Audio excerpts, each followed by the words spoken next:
Afternoon, Lena. Lena, you mind telling me why this son of a bitch is still here? He's fixing a few more things around here, Clyde. You got 5 minutes to pack your shit the hell out of this town. What the hell has got shut your mouth? Put it on the table. Do it! Do it now! And walk out of here. The story kicks off in this middle of nowhere dump called Rondo, a real ghost town down south where this girl Lena is living with her old man, Owen. Now, Owen's in a bad way. He's a veteran in a wheelchair, and he's trying to run this dying saloon while bill collectors are breathing down his neck. The guy's drowned in debt, but he's telling his kid not to sweat it, acting like he's gonna wave a magic wand and fix the whole mess. Everything's quiet until this punk Clyde Whitfield rolls up with 2 of his goons. See, Clyde's the bratty son of Jeremiah, the big shot mob boss who basically owns every brick in this town. Jeremiah's running a real racket, using the local brewery as a front to move weight for the Mexican cartel. Clyde gets in Lena's face, reminding her she's gotta be at the brewery tomorrow to move the product. No excuses. The guy's a real creep, telling Lena she can skip the work if she comes over to his place and plays nice. He starts getting all handsy, claiming they're meant for each other or some garbage. When Owen sees this and tells the kid to back off and show some respect, Clyde don't take it well. He gives a fake my bad before shoving the old man's wheelchair right into the wall. Daddy! Let's go. Are you okay? Later on, Lena's up in her room, looking at a picture of her brother Brian, who got killed over in the war. She knows the cops ain't doing nothing cause they're all on the take, so she says a prayer. She's begging for some kind of miracle, hoping an angel shows up to bail him out of this nightmare. If there was ever a time, it's now.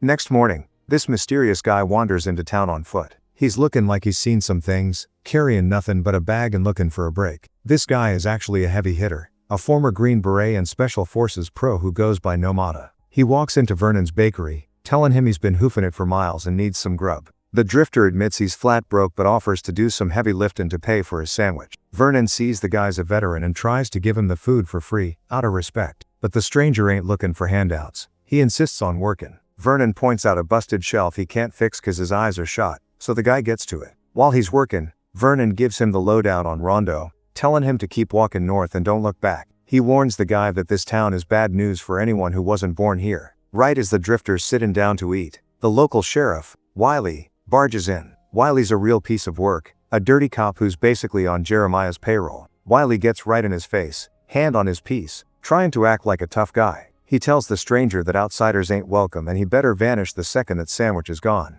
When the drifter asks what the problem is, Wiley tells him he can make up a reason to toss him in the slammer whenever he feels like it. Care much for outsiders here in our... So why don't you just finish up that meal and find your way out of Rondo? Clear? Let me ask you, Sheriff, am I breaking some kind of law? I can be real inventive. The sheriff notices the guy's got that military vibe, but he tells him that special forces don't mean jack in his town. The drifter stays cool as a cucumber, just nodding and finishing his lunch like the guy didn't say a word. You that one's on me there,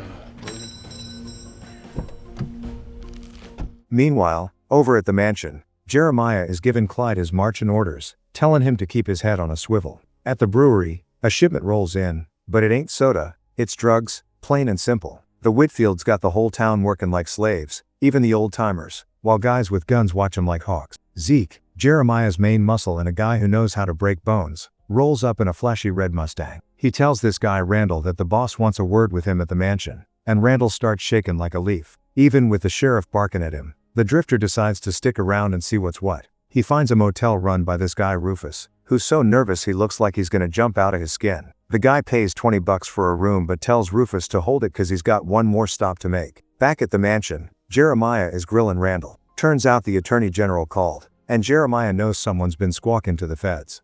Randall's so scared he tries to throw his own wife, Vivian, under the bus, claiming it was her idea. Jeremiah don't care about excuses. He tells Zeke to send a message. Zeke sees the guy's a lefty, so he snaps Randall's right wrist just to be a jerk. Remember this.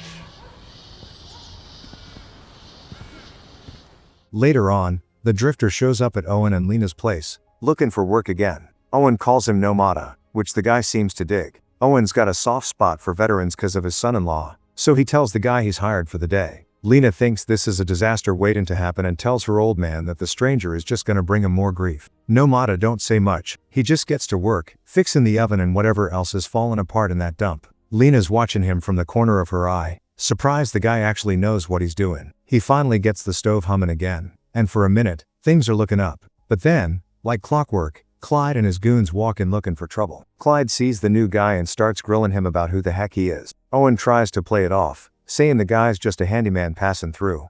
Nomada just nods, saying he's just a drifter on his way out. Clyde ain't buying it and tells the guy he better start walking soon. Then he starts bothering Lena again, demanding she sits down and has a drink with him. When she tells him to get lost, Clyde gets nasty, telling her he don't like hearing the word no. Nomada just sits there, taking it all in, waiting for the right moment. I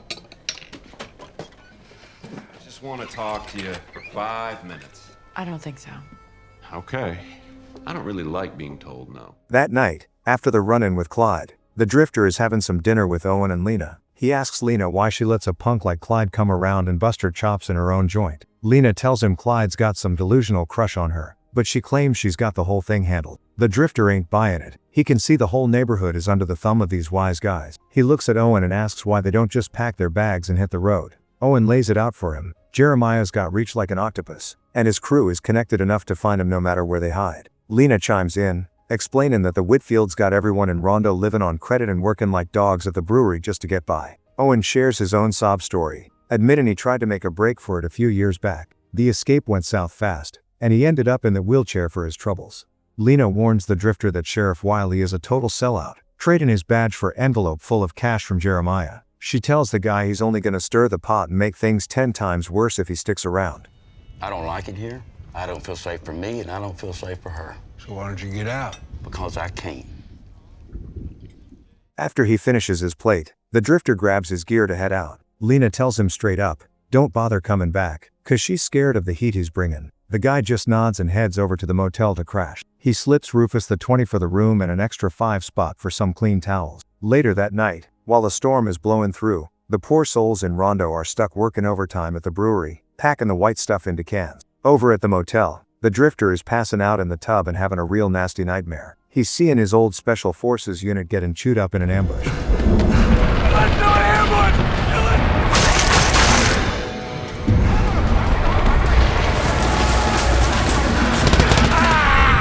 His skin is covered in scars from lead he took back in the day, showing he's lucky to even be breathing. Next morning, despite Lena telling him to scram, the guy shows up at the saloon anyway. He sees Owen breaking his back trying to fix a busted drain and jumps right in to help. Lena's fuming to see him back, but Owen's just glad for the extra pair of hands and tells him to hang out. The drifter tells Lena he's staying put because Owen's a stand-up guy who needs a break. Right on cue, Clyde and his goons stroll in and they're ticked off to see the stranger is still breathing the local air. Clyde's done playing games. He tells the old man he's got 5 minutes to pack his trash and get lost, or else. The drifter doesn't even blink, just gives him the 1,000-yard stare without moving an inch.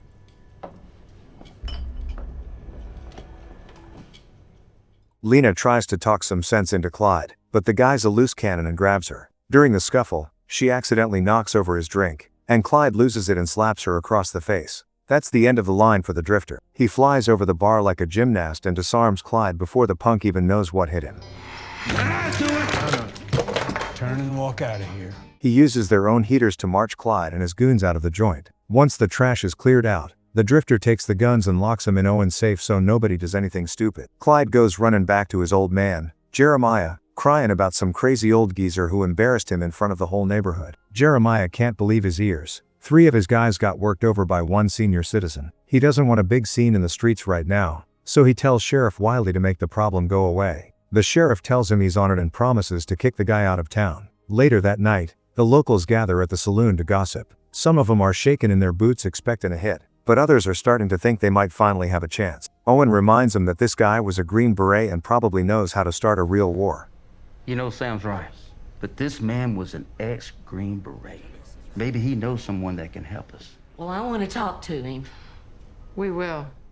Meanwhile, the drifter makes a call to an old army pal. His buddy is floored, cause he actually went to the guy's funeral and thought he was 6 feet under. The drifter tells him he's in a dump called Rondo and that things are about to get real ugly. He tells his pal he's calling in a favor, and the guy says he's got his back. Back at the joint, Sheriff Wiley busts in and demands they hand over the stranger. He threatens to lock up Owen and Lena for harboring a fugitive if they don't cough him up. The drifter steps out and lets the sheriff take him, but he drops a bomb, claiming he's already talked to a guy named Colonel Hollister. He tells Wiley that if he doesn't walk, the feds are gonna swarm the town and find the drug factory. This gets under the sheriff's skin, and he decides to back off for a minute. Once the law leaves, Owen and Lena ask if he's actually got the FBI on speed dial. The drifter admits the whole thing was a load of baloney and he was just buying time.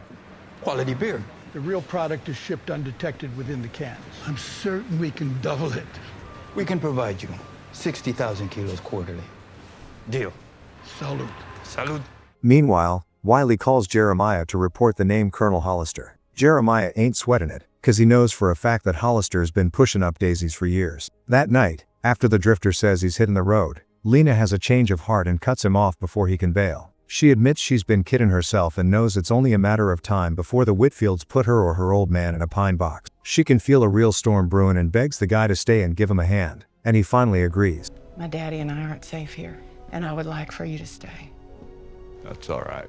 The guy says he'll stick around, but he won't take a real bed, choosing to crash right there on the floor instead. He tells Lena the only thing he needs is a lift in the morning to a spot about 50 miles north so he can pick up a package. That night, Lena says another prayer to her late husband Brian, thanking him for sending over the angel she was looking for. Next morning, Lena and the drifter are burning rubber in her car. On the way, she pulls over for a second to point out the Whitfield mansion, warning him that the whole family is crooked and got the politicians in their back pockets. They end up at some busted up, overgrown Londine strip in the middle of nowhere. A little prop plane touches down, and the pilot tosses a heavy crate over to the drifter. What they don't know is that two local hitmen are hiding in the weeds watching the whole deal go down.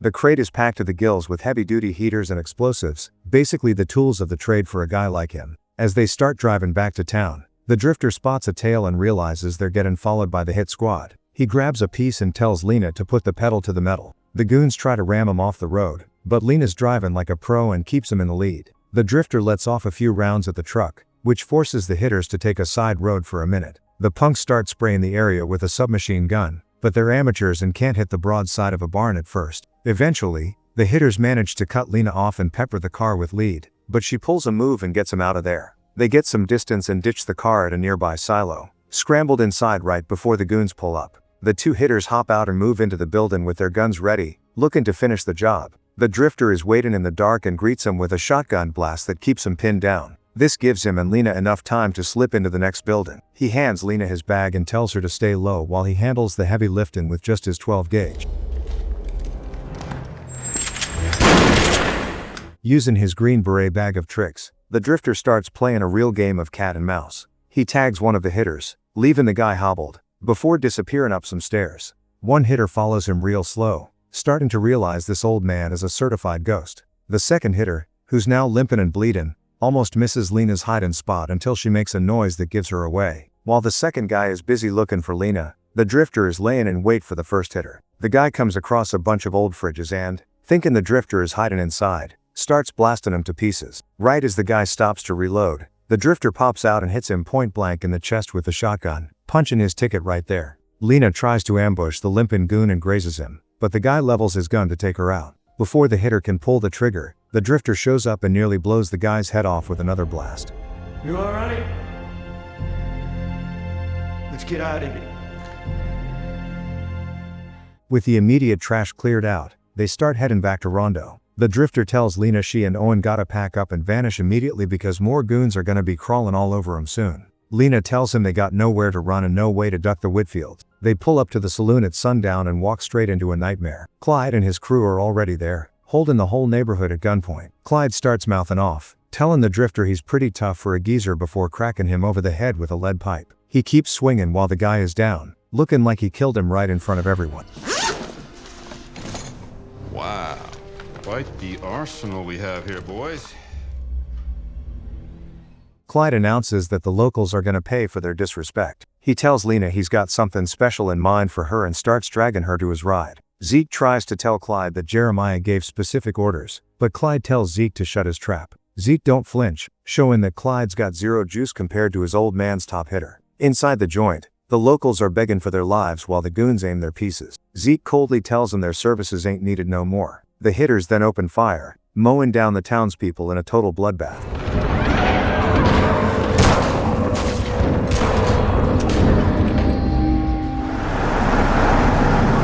So what do you plan to do with me? You're going to be obedient, and you are going to do what I want.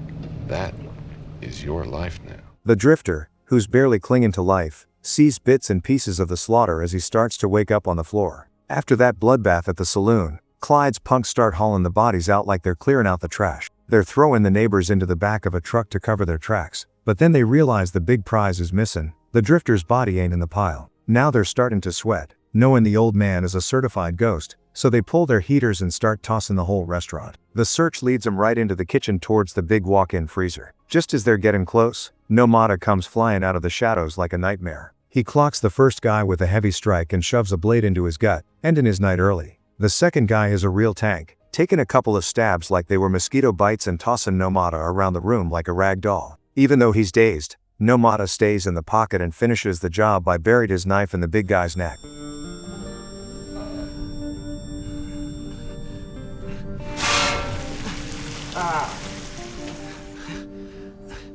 Weak and leaking from the beatdown Clyde gave him earlier, Nomada takes a second to patch himself up. He's looking at the mess on the floor, feeling the weight of all those people he couldn't save. Just as he's catching his breath, Sheriff Wiley rolls up. Even though it's obvious Nomada didn't pull the trigger on the neighbors, Wiley does what he's told and slaps the cuffs on the drifter anyway. Meanwhile, Clyde is back at the mansion with Lena locked in a room. He's feeding her some garbage about how she's gotta accept her new reality and that they're gonna be a happy family one day. He tries to get his old man, Jeremiah, to let him keep the girl, but Jeremiah ain't having it. He tells Clyde that Lena ain't on their level and she's obviously a liability. He tells the kid to take her down to the brewery while he figures out what to do with her. Instead of taking Nomada to the precinct, Wiley drives him straight to the brewery to hand him over to the Sharks. Once he's alone in the back of the car, Nomada goes to work with his special forces bag of tricks. He pulls a hidden pin out of his pocket with his teeth and picks the lock on the cuffs in seconds. At the same time, Wiley is grilling Zeke, demanding to know why they turned the saloon into a morgue.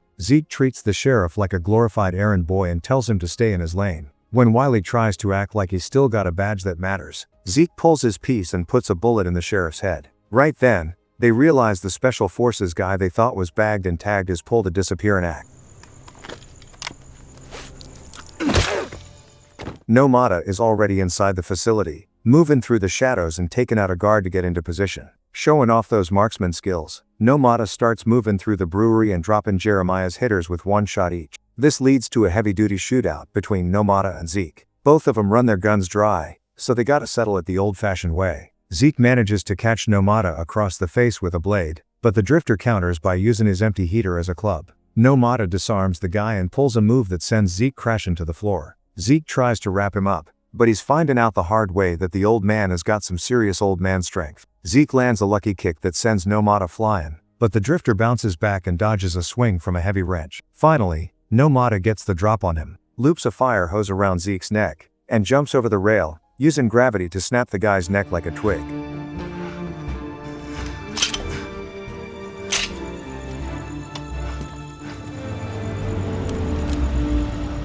A minute later, Clyde pulls up in his truck with Lena, wondering why the place is quiet as a grave. Nomada steps out into the light to settle the score. In a blind rage, Clyde tries to use his truck as a weapon and charges at him. Nomada doesn't even flinch. He puts one bullet through the windshield and right through Clyde's eyes, ending the Whitfield bloodline. Lena gets out of the truck, but the victory is bitter cause she finds out her old man, Owen, didn't make it. Nomada tells Lena they gotta finish this for good and take out the head of the snake. They head over to the mansion and find Jeremiah just sitting there playing the piano like nothing happened. As they corner him, the truth comes out. This ain't just some random drifter, it's Colonel Hollister. Turns out Jeremiah was his CO back in the day and was the rat who sent Hollister's whole unit into a meat grinder just to save his own skin. Jeremiah still thinks he's the boss and tries to pull rank, ordering Hollister to stand down like a good soldier. Hollister's done taking orders from a traitor and shoots him in the leg so he can't run. Instead of giving him the mercy of a bullet, Hollister lights the place up and leaves the crime boss to burn with all his blood money. When the smoke clears, Hollister stands by Lena while she says goodbye to her father and the rest of the town at the funeral. The next day, They drive to the edge of the city limits. Hollister tells Lena the coast is clear and she can finally start a real life somewhere else. Lena tells him that God is walking with him before she drives off into the sunset. Hollister, the guy they called Nomada, just starts walking down the road, looking for the next place that needs a little hellfire.